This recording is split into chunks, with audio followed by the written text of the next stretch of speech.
Vamos falar sobre saúde, Cláudia Carvalho. Saúde na terceira idade. Uma recente pesquisa do IBGE mostra que a população idosa dobrou em João Pessoa. De acordo com dados preliminares do IBGE, a população idosa com mais de 69 anos aumentou eram 3,75% no ano 2000. E esse número em 2022 é de 6,55%. Quase dobrou. Falta um pouquinho para dobrar. Ou seja, a gente precisa ter cuidado exatamente com os nossos idosos. É aí que entra a nossa atenção, o nosso cuidado, a nossa proteção com relação a essa turma tão importante para todos nós. Para isso, a gente está aqui recebendo no estúdio o especialista em saúde na terceira idade, Dr. Caelson Brasileiro. Dr. Caelson, bom dia, bem-vindo à Band News FM. Primeiramente, bom dia. Quero parabenizar o programa por essa iniciativa maravilhosa que é falar da saúde do idoso.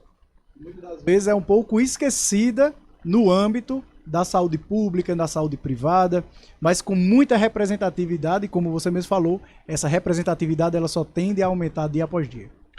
Quais são os cuidados básicos que a gente precisa ter? Quem tem um idoso em casa? Né? Eu digo isso porque lá em Campina Grande, onde reside minha mãe, tem logo dois, né? Tem minha mãe e minha avó. E é minha irmã que toma conta das duas. Na verdade, é minha irmã que toma conta da minha mãe, que toma conta da avó. Enfim, que cuidados a gente precisa ter, doutor? Olha que maravilha. Dentro desse cenário aqui que a gente está conversando, você já tem um grande exemplo na sua casa. Existe um jovem adulto cuidando de dois idosos. E isso... 2/3 da população lá de casa é idosa. Pois é. No seu cenário, dentro da sua casa, você já percebe que isso tem gerado uma representatividade e um cuidado. Meu Deus, o que eu vou fazer com esses idosos? Porque, na verdade, é aí que o papel se inverte. É cuidar de quem tanto cuidou de você. E isso é uma maravilha. Na verdade, eu trato isso como um privilégio e muitas pessoas carregam isso como um fardo. E aí onde a gente já trabalha para desmistificar esse cenário. É um grande privilégio você hoje ter o seu pai, o seu avô, o seu tio dentro da sua casa para cuidar dele. Mas é claro que para isso exige um cuidado muito especial. Porque dentro desse cenário você pega um idoso que ele tem várias comorbidades, né? Essa palavra que foi muito utilizada aí na pandemia, para pacientes com comorbidades, multimorbidades. E o que é isso? São pessoas que, meu Deus do céu, quando você pergunta para o seu paciente, um idoso, qual medicamento ele utiliza, ele joga logo aquela sacola em cima da mesa e ali ele, doutor, tem esse aqui, tem aquele ali, esse aqui eu tomo desde os 30 anos e só vai acumulando, porque esse paciente ele é diabético, ele é hipertenso, ele é um paciente que ele tem problema nos rins, é um paciente que tem problema no estômago, na coluna, dói o joelho, exatamente, e você diz, olha, você tem que praticar exercício físico, ele diz, doutor, mas como quando eu ando dói? Então tudo isso é um cenário de muito cuidado. E nós trabalhamos com isso no dia a dia e lidamos com pacientes muitas das vezes acamados. E aí onde entra o mistério. Porque muitos pacientes, eles entram no hospital e lá ficam. E passam 2, 3 meses, 4 meses, porque eles precisam de uma cama para ir para casa, uma cama hospitalar. Eles precisam de uma cadeira de roda, de um oxigênio. E é aí onde entra o mistério da coisa, que você leva ele para casa com dignidade. Não adianta levar ele para casa e deixar ele jogado, porque muitas das vezes você entra naquela casa e tem um senhorzinho caquético num quarto, meio que esquecido, desnutrido, porque ele tá com Alzheimer, ele sofreu um AVC há 5 anos atrás e ele tá ali meio que esquecido. Mas é aí que você tem que fazer muita coisa por ele, porque a vida não acabou e você tem que dar dignidade para esse paciente. Eu também tenho minha mãe já é idosa, né? Sou eu que cuido dela, assim, diretamente. E eu percebo que há algumas situações, primeiro que envelhecer não é fácil, né? Eu percebo que muitas vezes ela se sente constrangida de demonstrar as limitações. Ela chega para mim e diz, olha, eu não sei como dizer isso, mas está acontecendo tal coisa. Aí diz, não, mas fique tranquila porque a gente vai resolver, né? Mas existe isso, a gente não se prepara, exato, na verdade, para envelhecer e para enfrentar as limitações que a idade traz. Tem esse componente, o senhor encontra muito esse componente psicológico no consultório? Demais. Na verdade, existe tanto no âmbito do paciente como na família. Porque antigamente, vamos pensar no cenário que você antes dependia da sua mãe. Sim. Então era aquela pessoa centralizadora.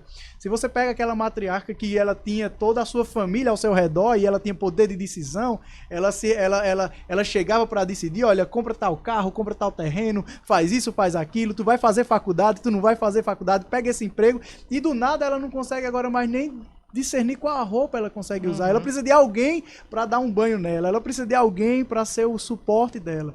E aí vem a sua responsabilidade, porque você está aqui e não sei se você tem, nas grandes famílias, a pessoa geralmente tem filhos, tem um marido para cuidar, tem uma situação ao seu redor, mas também tem um lado, seu ascendente ali precisando de você. Tem o seu pai precisando de você, tem a sua mãe precisando de você. E aí você fica naquela preocupação, será que minha mãe tá comendo direito? Porque idoso desidrata, é igual a criança quando tem febre desidrata. O idoso, ele precisa de se alimentar direito, ele precisa que tenha toda aquela vestimenta, porque se ele passar um dia acamado, 2 dias acamado, você já se preocupa se vai abrir uma úlcera. Então todo esse cenário exige muito cuidado. E é isso que João Pessoa é um grande diferencial. Eu amo essa cidade, né? A gente trabalha em várias outras cidades aí do país, temos a oportunidade de ver diversas culturas, mas a nossa cultura é uma cultura muito calorosa. Então, assim, a família é uma família muito unida. Você não pega aquele paciente que se isola, fica distante. Não, a família realmente se envolve no cuidado. Mas aí você pega que isso, como a sua irmã, como a sua mãe, Cláudia, você percebe que, de certa forma, você se preocupa e pensa, meu Deus, será que eu estou fazendo direito isso? Isso sempre será uma grande preocupação. O senhor falou sobre vários problemas que são comuns, né, na terceira idade. Hoje em dia, os tratamentos, eles são eficientes para dar mais dignidade ao paciente? A medicina ela sempre tem avançado, né? A gente percebe que com o passar do tempo existem vários métodos, vários curativos, dietas especializadas, tudo isso para manter o paciente saudável.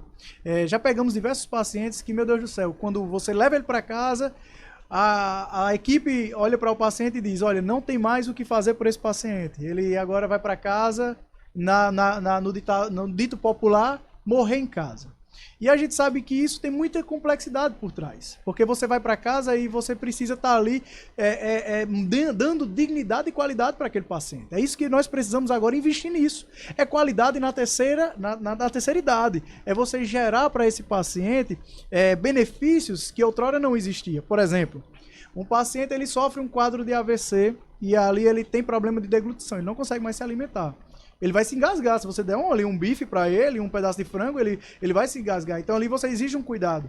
E existem pacientes com estágio avançado que eles não conseguem mais deglutir. O Alzheimer avançado. Uhum. Então é passado uma sonda para manter a nutrição do paciente, para que ali mantenha o paciente. Porque a nutrição ela é importante para a imunidade do paciente, para o fortalecimento ósseo. Então você pega uma dieta, que muitas das vezes é uma dieta com várias composições, com uma dieta muito bem instruída por uma equipe por trás multidisciplinar, e você consegue manter o paciente estável, bem. É isso que você quer. Imagine você, agora seu telefone toca, e não é porque o seu pai, a sua mãe, lá em Campina Grande, sofreu uma queda. Sua mãe sofreu uma queda. Isso para um idoso é muito complicado. Quebrar um fêmur, ele vai para um hospital ali, é algo extremamente complexo. O osso não ajuda a consolidar. Idoso é danado para cair, né? Por que ele é danado para cair? Já parou para pensar? Boa pergunta. Por que ele é danado para cair? O idoso ele é danado para cair porque muitas das vezes ele toma medicamentos para dormir. Dá tontura, ele cai. Muitas vezes ele está sonolento. O idoso é danado para cair porque a sua visão já não é a mesma e você tem que ter cuidado na casa. Idoso é danado para cair porque a gente gosta de tapete, a gente gosta daquela mesinha de centro, a gente gosta de um cachorrinho na casa. Mas o cachorro vai, passa, bate no idoso, ele cai. O idoso, às vezes independente, como a sua mãe, ela quer tomar um banho sozinha, mas você tem que ir ali, mãe, eu estou botando aqui só um corrimão aqui no banheiro, é só para apoio. Um piso antiderrapante. Um piso antiderrapante, melhora. Nós também não estamos, os mais jovens, não estamos preparados para adequar o ambiente para dar mais segurança ao idoso, né? Perfeito, perfeito. E existem hoje linhas que ele já prepara, até o próprio arquiteto, alguns arquitetos já são especializados no cuidado do idoso, exatamente para melhorar a iluminação da casa. Colocar aquelas barras. Justamente, aquelas barras de apoio. Assento sanitário mais alto. Perfeito. Então, tudo isso você gera um conforto, não tira a autonomia dele. Porque se mexer na autonomia de quem tinha muita autonomia antes é muito complicado. Tem paciente que, meu Deus do céu, ele não quer nem escutar falar de cuidador, não preciso. Mas tem que ter alguém ali vigiando, porque numa eventual situação como essa, os primeiros socorros são essenciais. Né? Você chegar ali do lado. E tem uma equipe especializada ali do lado também do paciente. Porque muitas medicações, vamos supor que você hoje passe um problema na sua vida e você precisa de uma medicação para dormir. E aí, porque você tem uma ansiedade, enfim, isso é normal, comum, e o psiquiatra passa, você está com seus 55 anos. E você chega nos 80 anos mantendo essa mesma medicação. Mas será que você ainda precisa disso? E aí, muitas das vezes, a gente pode desmamar isso para deixar o idoso mais acordado, mais esperto, porque ele gosta de conversar com a família. Então, muitas pessoas têm um erro, isso, olha, é uma coisa que, até para os nossos ouvintes aqui, ter isso em mente. Muitos pacientes gostam de fazer aquela viagem em família, muitas famílias fazem aquelas viagens, terminam esquecendo o idoso. Então tenta fazer pelo menos uma viagem durante o ano, leva ele, coloca ele nas atividades da rotina da família, isso é muito importante, até pelo lado humanizado da coisa, que a gente não pode deixar de falar e de frisar. Doutor Caelson, existe uma preocupação muito grande com o mal de Alzheimer, né?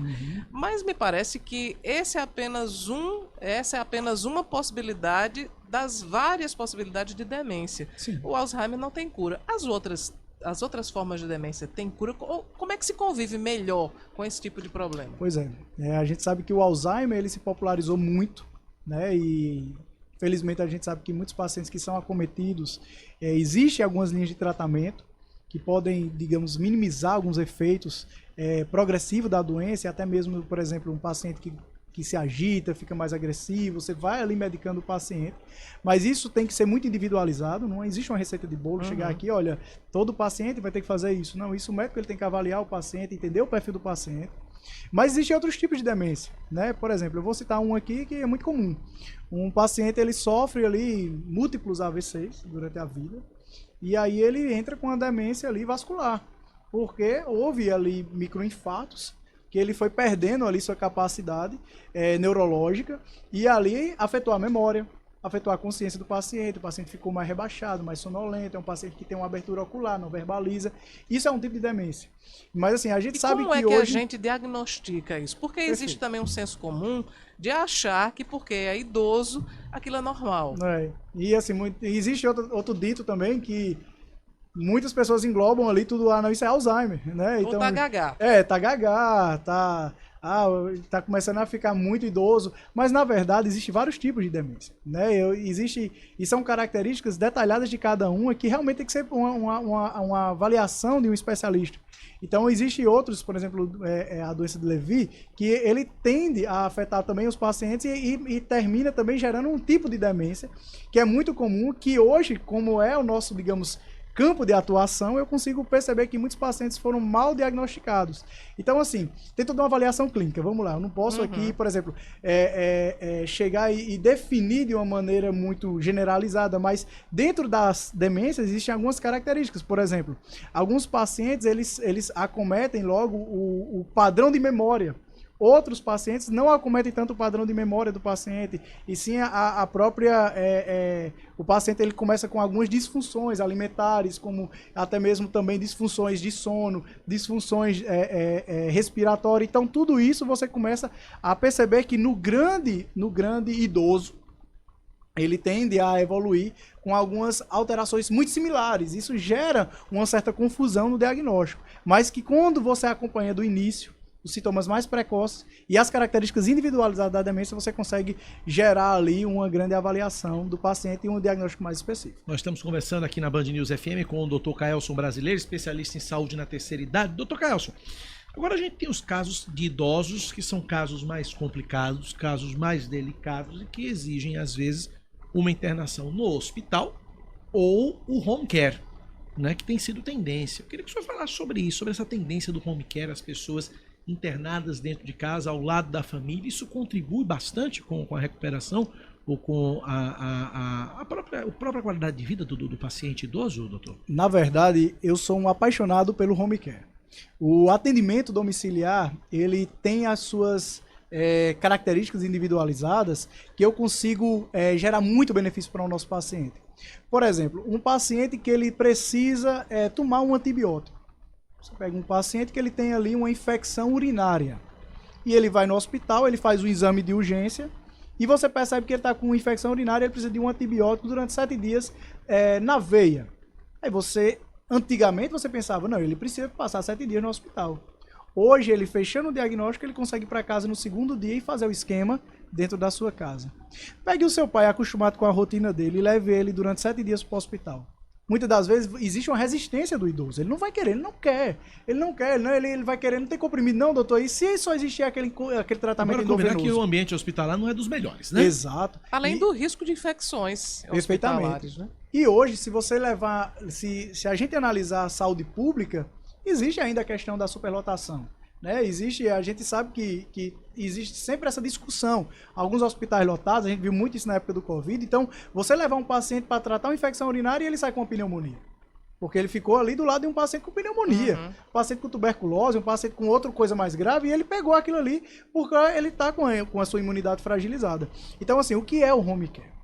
Home care é o tratamento em domicílio, onde ele consegue receber alguns benefícios que outrora eram só do hospital. É claro que o hospital ele consegue ser um pouco mais rápido, o hospital ele tem ali a equipe. Então, assim, existe um limite que o home care não pode ultrapassar, mas que dentro da casa do paciente muita coisa pode ser feita. E aí é a maravilha. Por isso eu digo, eu sou um apaixonado pelo home care, porque eu já vi muitos pacientes que já estavam com o pé dentro do hospital e a gente conseguiu manter o paciente em domicílio. Isso gera muito benefício. E assim, a gente está falando aqui na saúde do idoso, mas eu tenho crianças que são home cares, que nasceram no hospital e com 3, 4 anos conseguiram o home care, e aí por questão liminar judicial, e aí entrou questão contra o SUS, conseguiu a liminar judicial e hoje está em casa. E assim, eu digo a você, é uma das coisas que mais me gera gratificação como cristão, como empresário, como médico, é olhar para uma criança dessa e perceber como é feliz. Eu vi uma foto ontem de um menino, ele tracostomizado, com respirador do lado, na cadeira de roda, com um chapéu de São João. Tá participando da rotina da família, né? E eu privá-lo por causa de uma estrutura que não existia. A gente sabe que isso é uma maravilha quando você trata os desiguais de forma desiguais, porque você consegue equilibrar, porque essa criança precisa desse aparato. Eu não consigo dar a essa criança apenas uma visita no postinho, eu preciso dar um complexo de atividades ali para mantê-lo em casa, que é fisioterapia todos os dias, respirador, oxigênio, por aí vai. Mas vendo nas nossas redes sociais aí, a gente tem feito um trabalho extraordinário, e isso eu falo porque muitas das pessoas não visualizam o que se pode fazer em casa. E isso é a beleza do home care. Como é que a gente lhe acha nas redes sociais? Rapaz, Milagres Home Care, @Milagres Home Care no Instagram e Milagres Home Care no Facebook. Tá lá, tem vários relatos, vários familiares. Se você teve um cenário que eu achei maravilhoso, que foi no Dia das Mães, de uns anos passados, que a gente entregou rosas e muitos pacientes ali na limitação, quando elas viam as rosas, você pega aquela paciente 90 anos, demenciada, já não reconhece a família direito, mas pega aquela rosa, dá um cheiro. Isso é gratificante, isso é a beleza do home care, você tratar essas pessoas que estão em casas outrora esquecidas com a atenção que elas merecem. Tem uma pergunta que eu acho que é pergunta de ouvinte aqui, tem uma participação aqui do professor Marcos, ele se refere à mãe dele que tem 75 anos, vamos ver o que ele está dizendo. Perfeito. A minha mãe, ela está com 75 anos e a capacidade de enxergar dela é de 25%. Ela mora na casa da minha irmã, que é enfermeira. A secretária da minha irmã colocou um vaso num ambiente e quando a minha mãe passou, ela se assustou com o vaso. E aí ela caiu. Só para complementar aí a fala aí do doutor. Os cuidados que a gente deve ter com essas pessoas que já não têm mais a mesma capacidade de outrora. Obrigado ao professor Marcos. Doutor, quiser comentar, fica à vontade. Situações como essa do professor Marcos, elas são muito semelhantes ao que eu vejo no dia a dia. Então a hora é a prevenção. A hora de agir é agora. Não espere, a gente tem que aprender com algumas informações que chegam. E eu parabenizo a Band News por esse espaço maravilhoso. João Pessoa é uma cidade que eu vejo, a gente trabalha aí com alguns planos de saúde. E, por exemplo, a gente trabalha com o plano de saúde do Exército Brasileiro. Certo. O pessoal, ele serve, né, em várias unidades da federação, passam por João Pessoa, eles voltam aposentados para João Pessoa, porque amam essa cidade.